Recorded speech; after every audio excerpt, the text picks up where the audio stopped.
Du coup, bah, moi, je m'appelle So, je suis en deuxième année de Master Digital Business, enfin fini l'école bientôt.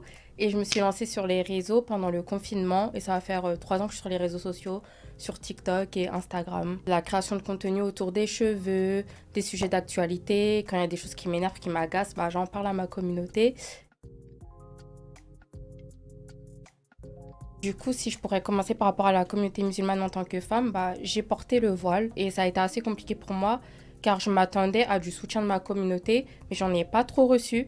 Après, je mets pas tout le monde dans le même sac, bien évidemment, il y avait des gens qui étaient super bienveillants avec moi, mais j'ai reçu pas mal de haine et de critiques de ma propre communauté. Du coup, bah, ça fait un peu mal au cœur. Ce qui me touche le plus en tant que femme noire, c'est que j'ai l'impression, surtout sur les réseaux, depuis que je suis dans le monde de l'influence et tout, en tant que femme noire et dark skin, on doit prouver 2 fois plus que les autres. Par exemple, j'ai longtemps voulu être dans des agences ou quoi, mais j'ai eu des retours que comme quoi ces agences-là prenaient que les filles métisses et les filles claires. Enfin, je comprends pas.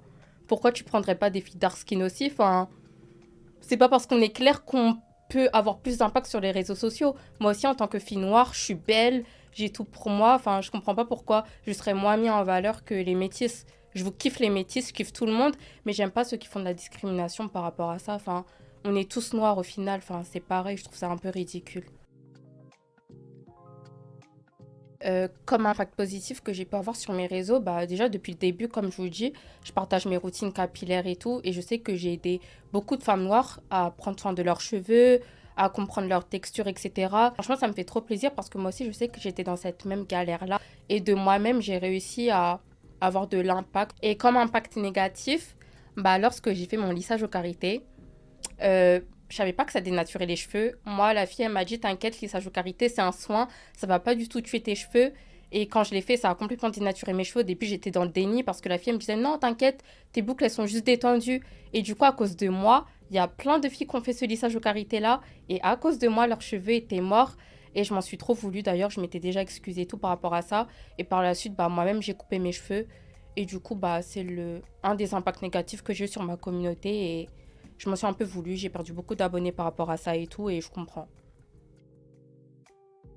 Le conseil que je donnerais, c'est de faire attention à ce que tu dis, parce que c'est des sujets un peu complexes, et des fois on parle trop avec le cœur et on peut dire un peu des trucs déplacés. Du coup, de se ressourcer avant de parler de sujets complexes comme ça, parce qu'on peut blesser certaines personnes, et de pas faire attention aux critiques. Du coup, tant que je serai Soya, j'essaierai de rester authentique, d'être moi-même, de pas me comparer aux autres, de défendre ce que je défends depuis le début et voilà.